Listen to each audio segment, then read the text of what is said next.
Welcome to Blizzard Fire. We hope this video helps fire up your solution. You start by confirming the exact Beat Studio model and matching cushions. This avoids fit issues later. Once ready, power down and remove any cables so nothing tugs during removal. Next, locate the seam where the cushion meets the ear cup and use a plastic pry tool or your fingernails to lift a small section.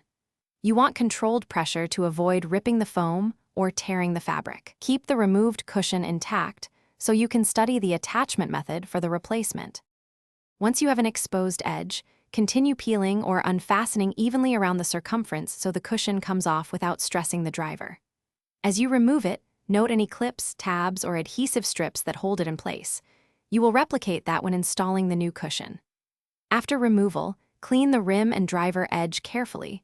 Remove lint, old adhesive, and oils with a soft brush and a 70% isopropyl wipe. Allow everything to dry completely before proceeding to avoid trapping moisture.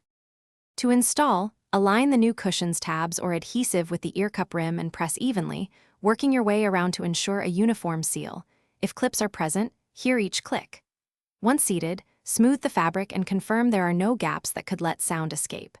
Reconnect cables, power on, and play audio at low volume to confirm fit and sound quality. If you notice muffled audio or loose fit, reseat the cushion, recheck alignment, and inspect for leftover adhesive or a bent clip before final use. Thanks for watching. If you found this helpful, don't forget to like and subscribe.